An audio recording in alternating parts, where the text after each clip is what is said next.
Hello friends, soul side tarot में आप सभी का फिर से एक बार स्वागत है। आज हमने दो पाइल्स बनाया। ओके, ये पाइल नंबर 1 है, ये पाइल नंबर 2 है। आपको आपका पाइल चूज़ करना है, ये कार्ड चूज़ करो या तो ये कार्ड चूज़ करो और उसके अकॉर्डिंग रीडिंग जाएगी कि अभी आपके लाइफ में क्या चल रहा है, क्या होने वाला है, क्या ब्लेसिंग्स आ रहा है। फिर it can be in case of आपका करियर हो सकता है, आपका इन जनरल लाइफ में क्या चल रहा है, आपकी पर्सनल लाइफ कैसी रहेगी, आपके रिलेशनशिप कैसे रहेंगे, तो उसके अकॉर्डिंग आपको बात करनी है। यहाँ पे दो कार्ड्स रखे हुए हैं, आपको एक चूज़ करना है। तो मैं आपको टाइम देती हूँ और हम इस रीडिंग को स्टार्ट करते हैं। ओके, तो आप चूज़ कर लो फटाफट से कि कौन सा पाइल आप चूज़ करना चाहते हो, पाइल नंबर 1 या pile number 2। Please universe, please help my viewers to choose the card which will help them to guide। Universe हमें प्लीज़ गाइड करे, मेरे व्यूअर्स को प्लीज़ गाइड करे कि उन्हें कौन सा पाइल चूज़ करना चाहिए, उनको क्लैरिटी दे कि जो उनको आगे की कोई डिसीजंस लेने में हेल्प कर सके और मुझे भी आपकी हेल्प लगेगी। तो चलिए, आई होप कि आपने कार्ड चूज़ कर लिया हो। पाइल नंबर 1 क्या है देखते हैं।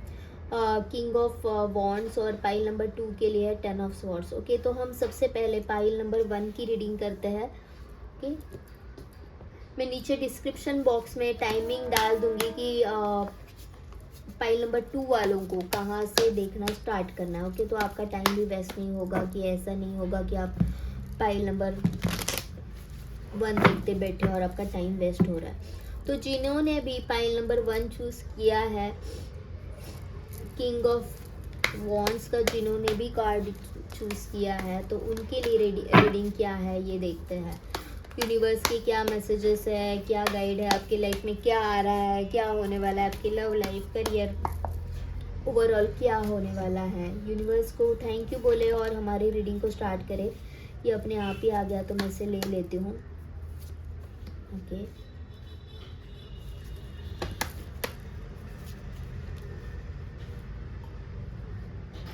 पाइल नंबर 1 जो भी है वो मुझे करियर पे अपने फोकस लग रहे हैं।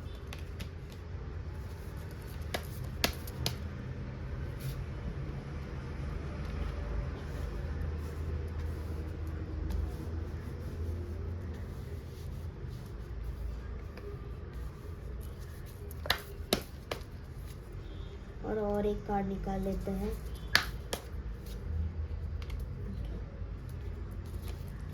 बॉटम ऑफ द डेक है विश फुलफिलमेंट का कार्ड। ओके, तो पाइल नंबर 1 आपकी रीडिंग ये निकल के आई है कि आप बहुत ज़्यादा, वैसे भी पाइल नंबर 1 का जो कार्ड था ना, वो तो किंग ऑफ वॉन्ड्स का ही था जो आपके करियर को बता रहा है। और मुझे ऐसे लग रहा है कि यहाँ पे पाइल नंबर 1 जिन्होंने भी सिलेक्ट किया वो अपने करियर के लिए बहुत ओरिएंटेड, करियर ओरिएंटेड है, बहुत ज़्यादा करियर के ऊपर बहुत ज़्यादा फोकस है, बहुत ज़्यादा आप अपने करियर को लेके सोच रहे हैं, बहुत ज़्यादा एफर्ट्स लगा रहे हैं। कहीं ना कहीं मुझे ऐसे लग रहा है कि आप रिश्तों में भी कुछ रिस्ट्रिक्शंस लगा रहे हैं अपने ऊपर, क्योंकि आपका पूरा फोकस करियर के ऊपर है।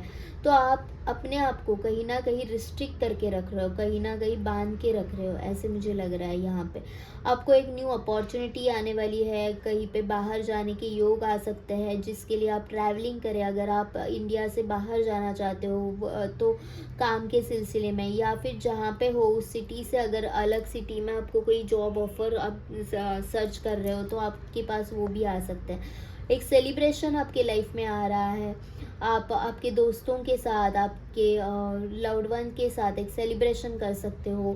आप में एक अलग ही पावर है, अलग ही पावर है कि आप जो चाहो वो इस दौरान आप पा सकते हो, कि आप जो चाहो वो पा सकते हो। तो वो लव लाइफ हो गया या फिर रिलेशनशिप हो, लव लाइफ हो गया या फिर करियर हो गया। तो बेसिकली मुझे ऐसे लग रहा है कि आप करियर में दी बेस्ट मैनिफेस्टर होगे। अभी फिलहाल आप जो चाहोगे वो आपको मिलेगा।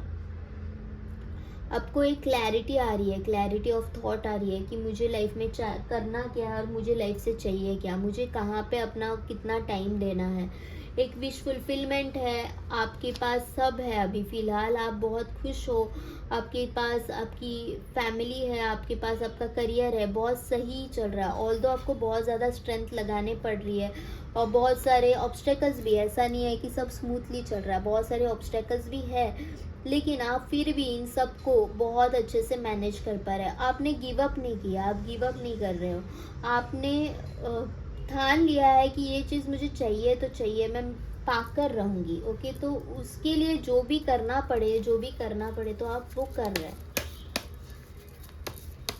लव लाइफ को लेके, स्पेसिफिकली लव लाइफ को लेके क्या मैसेजेस है वो देखते हैं।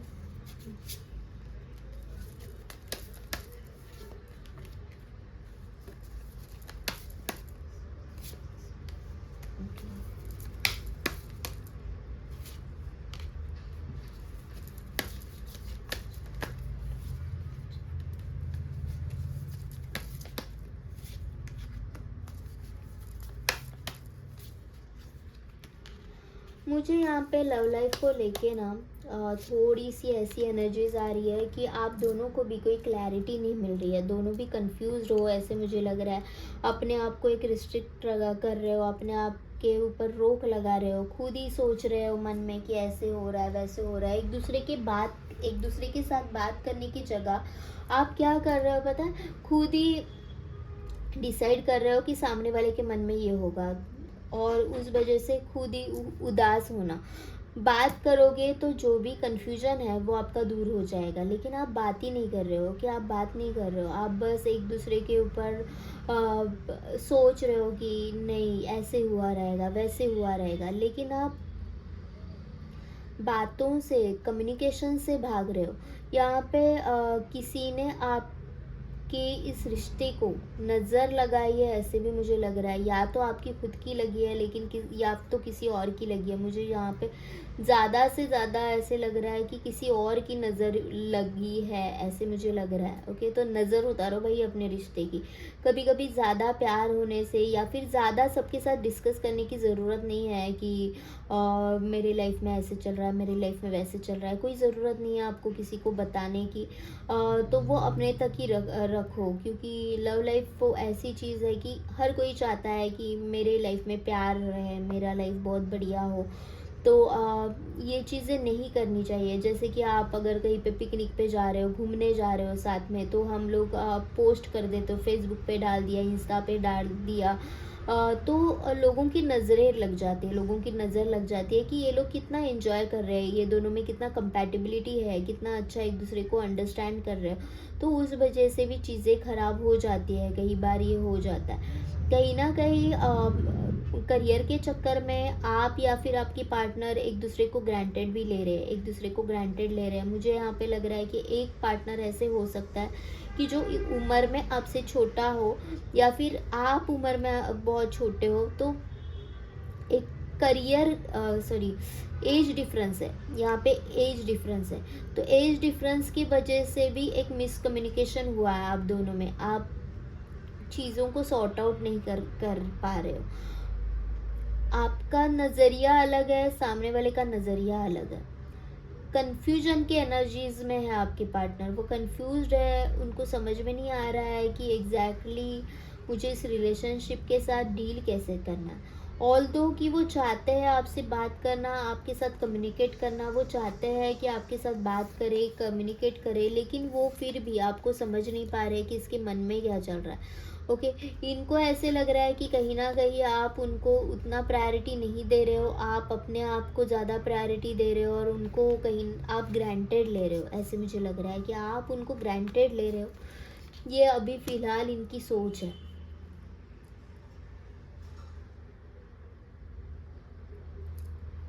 तो इस रिलेशनशिप में ना मुझे बहुत ज़्यादा फील ऐसे आ रहा है कि कम्युनिकेशन की ज़रूरत है। अगर कम्युनिकेट करोगे तो मोस्ट ऑफ आपके इश्यूज है वो सॉल्व हो जाएंगे। ओके, एक गाइडेंस के लिए कार्ड निकाल लेते हैं। What is the guidance? देखो, बहुत तेज सोच रहे हैं ना, अपने अपने दिमाग से ही सोचे जा रहे हो, और है ना खुद के ही पैरों पे कुल्हाड़ी मारना, ये इसे बोलते हैं। खुद की सोच से आप रिश्ते को ख़राब कर रहे हैं कि ऐसे हो सकता है, वैसे हो सकता है, उसने वैसे किया, इसने ऐसे किया। बात करो ना, बात करके कन्फ्यूजन हटा सकते हो, पर नहीं कर रहे। या तो आप या तो आपके पार्टनर, जो भी है, मिसअंडरस्टैंडिंग हुई है या फिर मन में कोई भी प्रॉब्लम है, कुछ भी चल रहा है, तो एक दूसरे के साथ बात करके वो सॉर्ट आउट किया जा सकता है, लेकिन आप नहीं कर रहे हो। तो ये थी पाइल नंबर 1 की रीडिंग। अभी देखते हैं पाइल नंबर 2 के लिए क्या आया था। 10 ऑफ स्वॉर्ड्स। मुझे ऐसे लग रहा है कि कोई बहुत ज़ख्मी है, बहुत फ्रस्ट्रेट है, लेकिन फिर भी एक नए नज़रिए से देख रहा है अपनी लाइफ की तरफ, लाइफ की सिचुएशन की तरफ। मुझे ऐसे लग रहा है कि आपकी एक न्यू बिगिनिंग होने वाली है ये कार्ड देख के, लेकिन आगे के सब देखते हैं कि क्या कार्ड्स क्या कह रहे हैं। ओके, तो बताया यूनिवर्स की पाइल नंबर 2 के लिए क्या रीडिंग है। पाइल नंबर 2 के लिए क्या है, पाइल नंबर 2 के लिए क्या रीडिंग है। Okay, 5 of cups. मैं बोली ना कोई यहाँ पे बहुत ज़ख्मी है। 5 ऑफ कप्स का कार्ड है, लेकिन अपॉर्चुनिटी है वहाँ पे। ओके, अपॉर्चुनिटीज़ है, बस आपको मुड़ने की देरी है, आपको देखने की देरी है। आपके साथ जस्टिस हो रहा है पाइल नंबर 2। तो जो भी यहाँ पे है ना, तो उनकी लाइफ में एक नई शुरुआत होने वाली है। बस आपके साथ जस्टिस आपके दरवाजे तक है, बस आपको दरवाज़ा खोलने की ज़रूरत है। जैसे ही आप दरवाज़ा खोलोगे, आपकी लाइफ में खुशियाँ, बरकत सब आ रहा है। आपके लाइफ में एक नई अपॉर्चुनिटीज़ आ रही है। करियर में अगर कुछ कर रहे हो, तो मुझे ऐसे लग रहा है कि सिर्फ करियर के पीछे भाग रहे हो, लेकिन कहीं ना कहीं अपने आप से दूर होते जा रहे हो।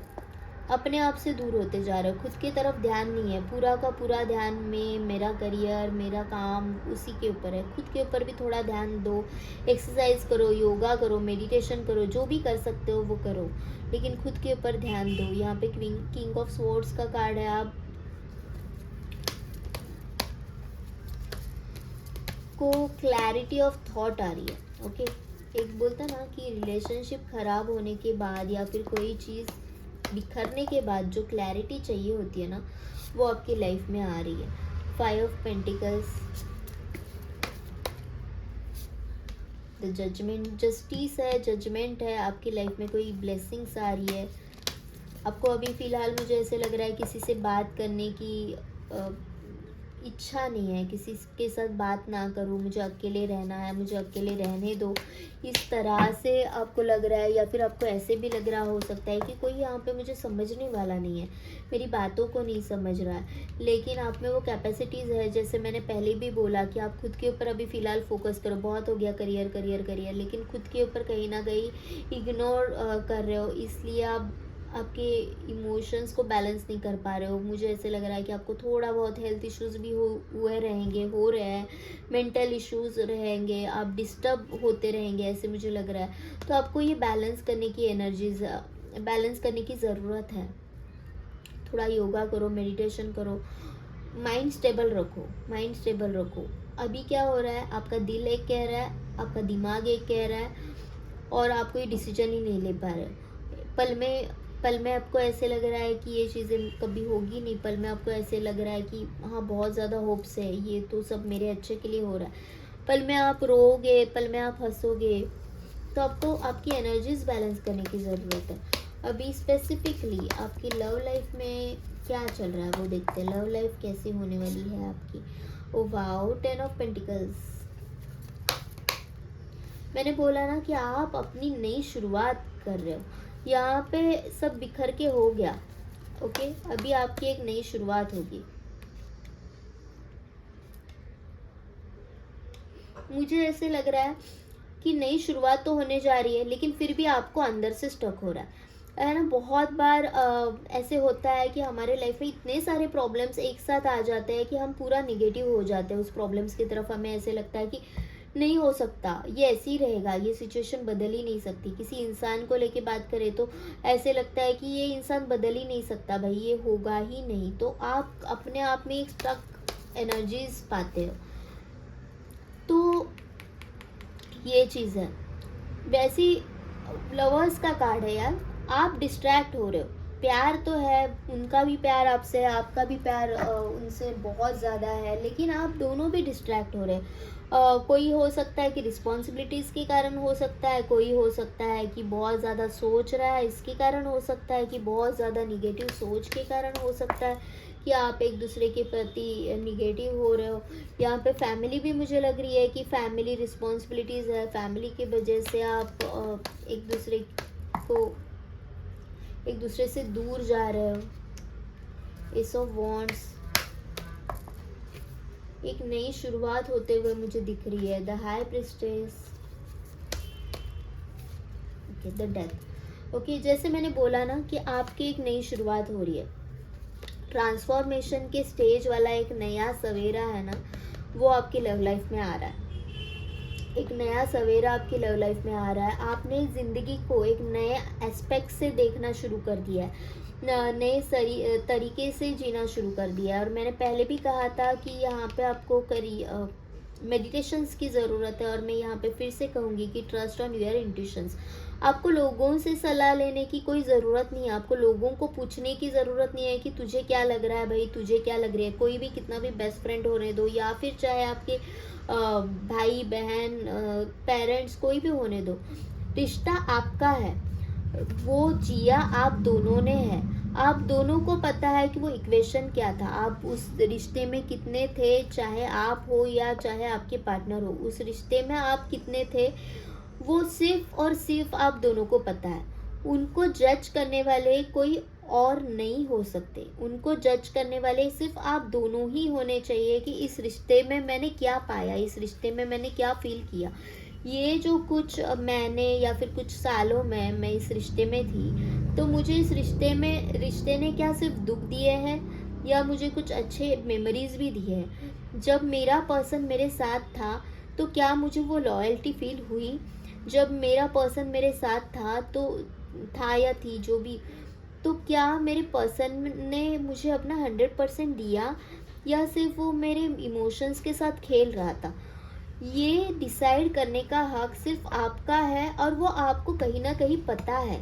ओके, आपके सारे चक्रास एक्टिवेट होते हुए मुझे दिख रहे हैं, तो आपको पता है, आपका क्राउन चक्र एक्टिवेटेड है, आपका थर्ड आई चक्र एक्टिवेटेड है, तो आपको आपके सवालों के जवाब ऑलरेडी पता है। इंट्यूटिवली हमको सबको पता होता है कि मेरा रिलेशनशिप कौन से रास्ते पे जा रहा है, कौन से राह पे जा रहा है। लेकिन हम क्या करते हैं कि दुनिया के जंजाल में हम भूल ही जाते हैं कि हम दोनों में एग्जैक्टली सिचुएशन क्या थी, किस सिचुएशन में हमारा ब्रेकअप हुआ, वहाँ पे कौन सही था कौन गलत था।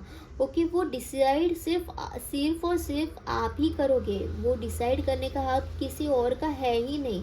तो अगर आप किसी को स्टोरी बता रहे हो कि ऐसे हुआ वैसे हुआ, उसने मुझे ऐसे बोला, और उसके ऊपर आपकी अगर कोई फ्रेंड हो गई या फिर घर वाले हो गए और वो बता रहे कि नहीं नहीं वो ऐसा कैसे कर सकता है, ये तो चीज़ गलत है, वो इंसान गलत है, तो नहीं, ये गलत है। आपको खुद को डिसाइड करना है कि ये मेरा रिश्ता है, तो मुझे डिसाइड करना है कि मुझे यहाँ पे कहाँ रहना है। तो मुझे ऐसे लग रहा है कि ये रिश्ते की भी एक न्यू शुरुआत हुई है, नई शुरुआत हो रही है। बस जहाँ पे जो स्टक एनर्जीज है वो आपको निकालने की ज़रूरत है, खुद के हायर सेल्फ से जुड़ना है, और खुद के सवालों के जवाब खुद को ही पाने हैं। आपको मिल जाएंगे वो जवाब। यहाँ पे द लवर्स है, ये पास्ट लाइफ कनेक्शन हो सकता है, आप दोनों एक दूसरे से बहुत ज़्यादा प्यार करते हो। बस मुझे ऐसे लग रहा है कि या तो फैमिली के कारण एक दूसरे को टाइम नहीं दे पा रहे हो, या तो रिस्पॉन्सिबिलिटीज़ के कारण, जॉब हो गया, करियर हो गया, उसके कारण आप एक दूसरे को टाइम नहीं दे पा रहे हो। तो ये 2-3 रीज़न मुझे लग रहा है, या तो खुद की सोच है कि जो निगेटिव है, इसके कारण रिलेशनशिप को टाइम नहीं दे पा रहे। ओके, लेकिन मुझे यहाँ पे भी कोई कल्प्रिट नहीं लग रहा है। ओके, कोई गलत नहीं लग रहा है कि या तो आपका पार्टनर आपको फंसा रहा था, या फिर आप उनको फंसा रहे थे। What is the guidance? 4 of cups. Okay, तो आपको बस ये 4 ऑफ कप्स वाली एनर्जी से निकलना है, ये प्रेशर वाली एनर्जी से निकलना है, और लेट गो करना है। पास्ट को लेट गो करना है और फ्यूचर में आगे बढ़ना है। डिवाइन के ऊपर सरेंडर करना है कि मैं जो भी हो रहा हूँ, जो भी हो रहा है मेरे साथ, वो चाहे मेरे लव लाइफ में हो, चाहे मेरे करियर में हो, या फिर किसी भी लाइफ के एस्पेक्ट में हो, आई एम सरेंडर। मैं सरेंडर मोड में हूँ। मैं सरेंडर मोड में हूँ कि जो भी हो रहा है मेरे अच्छे के लिए हो रहा है। बस इतना सरेंडर होना चाहिए। भगवान आपके साथ है, बस आपको भरोसा खुद के ऊपर और उस डिवाइन एनर्जीज के ऊपर होना चाहिए। तो ये थी रीडिंग पाइल नंबर 2। तो हम यही रुकते हैं। अगर आपने कौन सा पाइल चूज़ किया है वो भी मुझे बता दो कमेंट बॉक्स में, और अगर आपके साथ रेजोनेट हो रही है तो वो भी मुझे बता दो कि हाँ ये मैम मेरे साथ रेजोनेट हुई। अगर आप पर्सनल रीडिंग करवाना चाहते हो तो ये जो मेरी soul side tarot, same insta पे भी हमारा ये पेज है, तो आप उसे फॉलो करके आप वहाँ पे मुझे डीएम कर सकते हो। तो मैं आपको पर्सनल रीडिंग के लिए जो डिटेल्स है वो आपको मैं सेंड कर दूँगी। Thank you universe, thank you universe, thank you universe, and thank you to all of you for coming here, for believing me and for trusting me. Thank you so much.